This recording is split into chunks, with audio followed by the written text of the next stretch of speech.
Hello friends, आज आपण लिक्विडेशनचा problem number 5 घेतोय. याआधी आपण 4 प्रॉब्लेम अपलोड केले आहेत, ते बघून घ्या तरच 5वा समजेल. तर 5वा प्रॉब्लेम बघा, आधी आपण रीड करून घेऊ. हा आपण north Maharashtra university Jalgaon TY BComचा सिलेबस आहे. Account 2 semester 5. ओके, तर अकाउंट 2 मध्ये प्रॉब्लेम नंबर 6 घेतोय आपण. 5. Balance sheet of bad luck limited. प्रॉब्लेमचं नाव आहे balance sheet of bad luck limited. आधी रीड करून घ्या. 31 डिसेंबर 1983 वॉज ॲज फॉलोज. तुला लायबिलिटीला काय काय दिले ते बघा. शेअर कॅपिटल हे बघा, तुला इथे बॅलन्स शीट दाखवून देतो मी. Share capital preference share of ₹10 each. नंतर 12,000 equity share of ₹10 each. Bank loan 8% debenture. Interest on debenture on interest outstanding on debenture. Creditor land and building, fix asset, stock, debtor और profit and loss.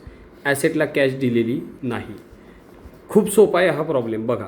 The company when into liquidation to the date of prepare liquidator statement account after taking in to the following. First adjustment liquidation expenses and liquidator remuneration. तर liquidation expenses किती रुपये तुमचं 3,000. आणि liquidator remuneration direct दिले 10,000 direct दिलेलं आहे. Solve करायची गरज नाही, पर्सेंटेज दिलेले नाही, त्यामुळे तुम्ही डायरेक्ट घ्यायचं आहे ते.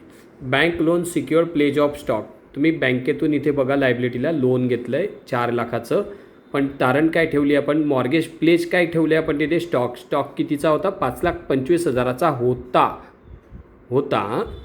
तो रिलाईज कितीला झाले ते बघू आपण. Debenture and interest thereon secured floating charge on all asset. डिबेंचरवर आपल्याला इंटरेस्ट द्यायचा आहे, तो आपण देऊन टाकू. 1 लाख आहे प्लस इंटरेस्ट 8,000 आहे. त्यानंतर fourth adjustment fix asset were realise at book value. Fix asset realise at book value म्हणजे फिक्स ॲसेट कोणती इथे, land and building, other fix asset, दोघं पण फिक्स ॲसेट आहेत. तर डायरेक्ट ॲज इट इज घ्यायच्या. कुठे घ्यायच्या, रिसिप्ट साईडला. ओके, रिसिप्ट साईडला. त्यानंतर and the current asset 8% book value reduce आहे. At reduce 8%. Current asset reduce at 8%. Reduce शब्द लिहून घ्या तिथे. 8% बुक व्हॅल्यू म्हणजे 8% तुम्हाला रिड्यूस करून घ्यायचे तिथे. तर कोणाचे करायचे, करंट ॲसेटचे. मग करंट ॲसेट कोणती तुमची, स्टॉक आहे आणि डेटर आहे. हे दोनच करंट ॲसेट आहे. प्रॉफिट अँड लॉस यूज करायचा नाही. प्रॉफिट अँड लॉस म्हणजे तो लॉस आहे. ॲसेट साईडला हा जो प्रॉफिट अँड लॉस आहे हा लॉस असतो. लायबिलिटीला जर असेल तर प्रॉफिट असतो. पण आपण चॅप्टर शिकतो आहे लिक्विडेशन, कंपनी बंद करणे, त्यामध्ये प्रॉफिट अँड लॉसचा यूज होत नाही. म्हणजे आपण सोडवताना त्याला घेत नाही. Current asset 8% book value. तर स्टॉक आणि डेटरचं कॅल्क्युलेशन करायचं. त्यानंतर ठरवायचं की आपण हे जे बँकेचं लोन घेतलं आहे ते 4 लाखाचं, ते स्टॉकवरती घेतलेलं आहे, ते आपण सरप्लसमध्ये आहे की डेफिसिटमध्ये आहे ते आपण ठरवूया. ओके, ते सॉल्व करू. चला मग प्रॉब्लेमचा ॲन्सर तयार करूया आपण.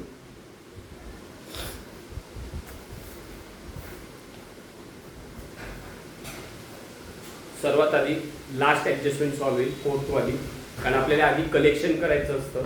आपण कलेक्शन करतो आहे. या साईडला डेबिटला येणार कॅश आपल्याकडे आज नाही आहे प्रॉब्लेममध्ये.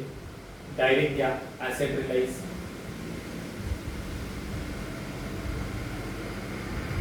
ॲसेट रिलाईजमध्ये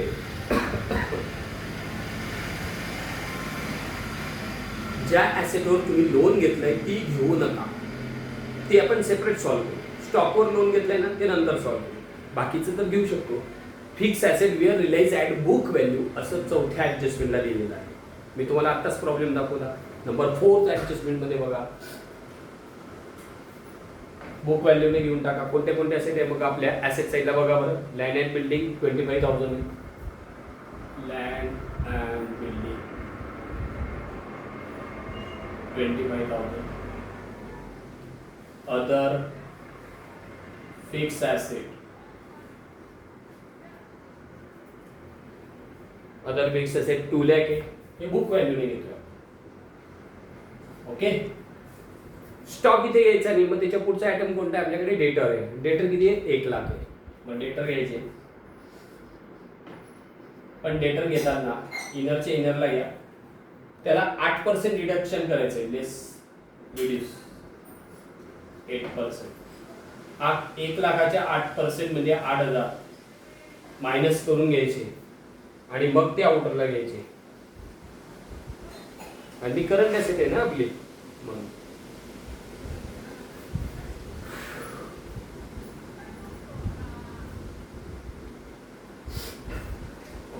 92,000. क्लिअर. मग असे आपले 3 ॲसेट होत्या, त्या आउटरला घेऊन टाकू आपण.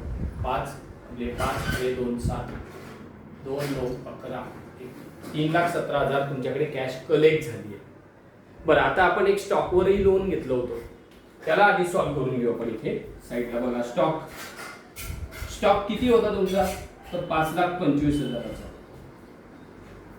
5,25,000चा होता, त्याला 8% रिड्यूस करायला सांगितलं आहे. लेस 8%.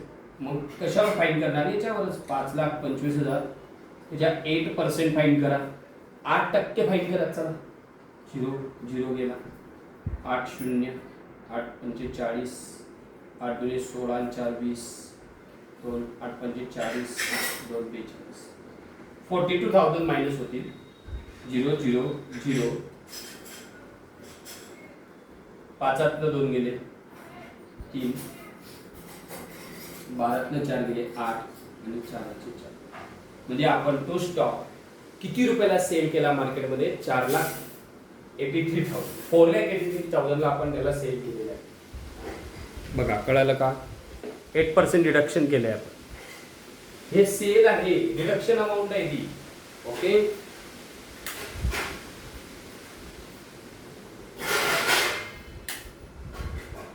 नेक्स्ट स्टेपला मग सेल जास्त आहे ना, यावर आपण जे लोन घेतलेलं आहे ते फक्त किती लाखाचं आहे? 4 लाख. लोन जास्त अमाऊंट आहे की ही जास्त आहे? सेल अमाऊंट जास्त आहे, बरोबर. म्हणजे हे आपलं सरप्लस आहे. इथे लिहायचं सरप्लस. यामध्ये लिहायचं स्टॉक रिलाइज 4,83,000. ओके, लोन तुमचं कमी आहे. याच्या आधीच्या प्रॉब्लेमला लोन जास्त होतं, म्हणून आपण इफेक्ट इकडे लिहिला होता. डेट बघा तुम्ही, तो प्रॉब्लेम नंबर 3 आणि 4. लेस बँक लोन 4 लाख इथून मायनस करा, आउटरला येतील 83. ओके, आता तुमच्याकडे टोटल कॅश कलेक्ट किती झाली बघा? 317 प्लस 83 4 लाख. एवढे पैसे तुमच्याकडे जमा आहेत, ते साईडला लिहून घेऊ आपण. टोटल बेसिक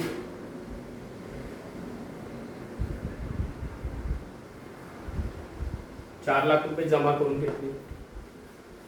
कलेक्शन आहे, रिसिप्ट आहे.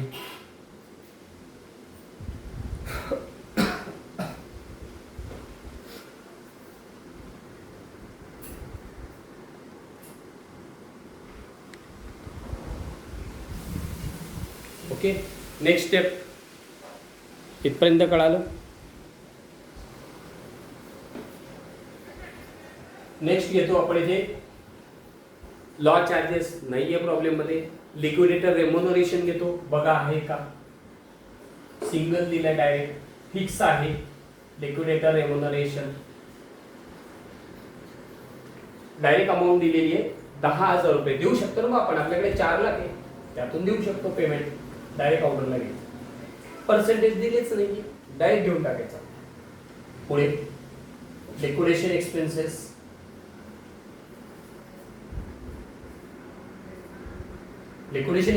पण दिले प्रॉब्लेम मध्ये. पहिल्याच ऍडजस्टमेंटला आहे बघा, 3,000 आहे, ते पण पेमेंट केलं आपण. पुढे प्रेफरन्शियल क्रेडिटर. प्रेफरन्शियल क्रेडिटर तुमच्या प्रॉब्लेम मध्ये आज दिलेलं नाही, आयटमच नाही आहे तो. कट करा. Next debenture holder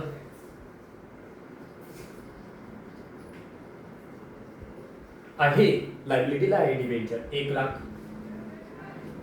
plus interest हा ओल्ड आउटस्टँडिंग इंटरेस्ट आहे, 8,000 दिलाय तिथे, न्यू पेड करायची काही गरज नाही. 1,00,000 प्लस 8,000, 1,08,000 देऊ शकतोय ना आपण, एवढे रक्कम देऊ शकतो. कशी? 10 प्लस 3 13,000 दिलेत तुम्ही 4 लाखात, अजून तर तुमच्याकडे 3.5 लाख आहे, मग देऊ शकता. मग पुढे चालायचं, डिबेंचर होल्डर झालेलं आहे. नेक्स्ट येतो आपण अनसिक्युअर्ड क्रेडिटर.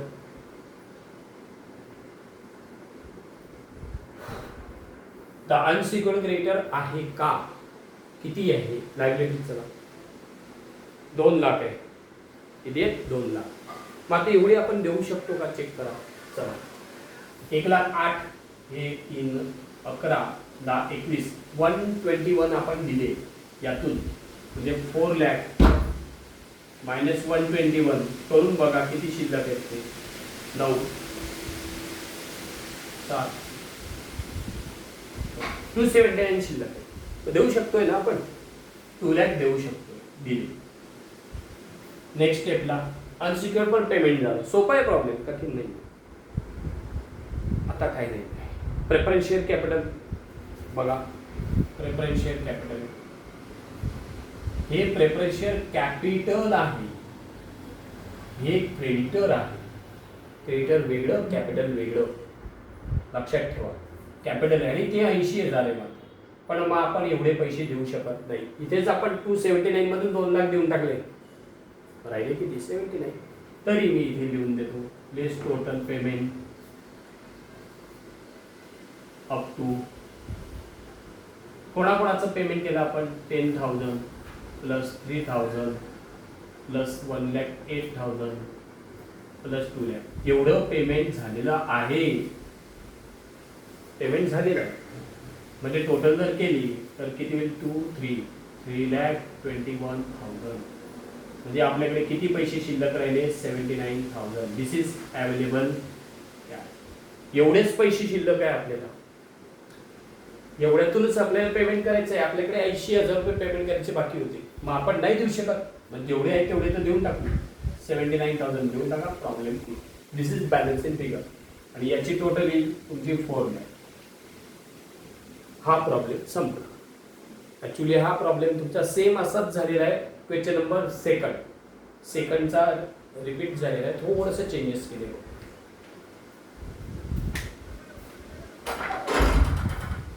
सेकंड नसेल तर फर्स्ट मध्ये असेल, त्याचा रिपीट झालेला क्वेश्चन आहे.